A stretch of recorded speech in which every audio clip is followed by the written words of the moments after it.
As a general rule, these service-minded people pursue careers in public health because they want to be part of something larger than themselves. For that reason, they rarely seek the spotlight. Nevertheless, humankind owes them an immense debt. Virus Hunters brings you some of their courageous and hopeful stories. Part 1. The Case of the No-Name Virus. Chapter 1. The Epidemic Intelligence Service. Friday, May 28th, 1993. A freight train was heading for J. Butler.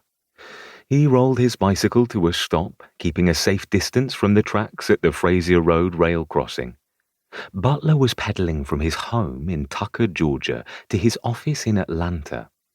Later that afternoon, his wife and kids would pick him up from work, and the family would travel to North Carolina for the long Memorial Day weekend. But for now, Butler was stuck, with no choice but to wait while the train inched down the track. He was going to be late for work. Dr. J. Butler was a physician at the Centers for Disease Control and Prevention. Founded in 1946 as the Communicable Disease Center to control the spread of malaria in the U.S., its role gradually expanded to include other public health threats, chronic illnesses like diabetes and heart disease, and social problems such as violence, poverty, and racism. But the CDC is best known as the agency that investigates and responds when dangerous pathogens, both known and unknown, emerge and make people sick. Butler was a recent graduate of the CDC's Epidemic Intelligence Service, the 2-year intensive program that has trained medical professionals in epidemiology since it was founded in 1951. During their training, EIS officers are deployed to investigate outbreaks in the US and around the world.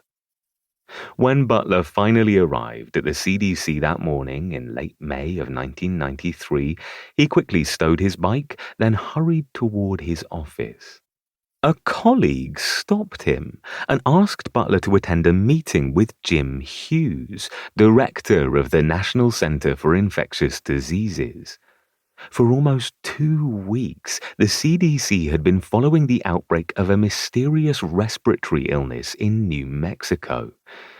If local and state health officials were unable to contain it, the CDC was prepared to help. But as an agency of the federal government, it could not offer assistance to any state until a formal request was received. According to Hughes, the state of New Mexico's call for help had just come through. That's when J. Butler's weekend plans began to fall apart. Chapter 2. The Index Cases. 2 weeks earlier, Friday, May 14th, 1993, Gallup Indian Medical Center, Gallup, New Mexico.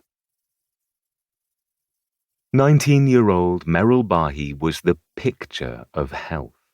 A former high school track star and nationally recognized athlete. But none of that fit what Dr. Bruce Tempest, chief of internal medicine and the emergency room staff at the Gallup Indian Medical Center, observed when Bahi arrived by ambulance. He was suffering from severe pulmonary edema, a condition that causes an excess buildup of fluid in the lungs. Doctors and nurses raced to save Bahi's life, doing everything in their power to revive him. But they were unsuccessful. The loving young father and gifted athlete died. The ER team was baffled. No one understood what could have caused sudden respiratory failure in an otherwise healthy young man. Bahi's cause of death was a medical mystery. By New Mexico state law, the Office of the Medical Investigator, OMI, must be notified.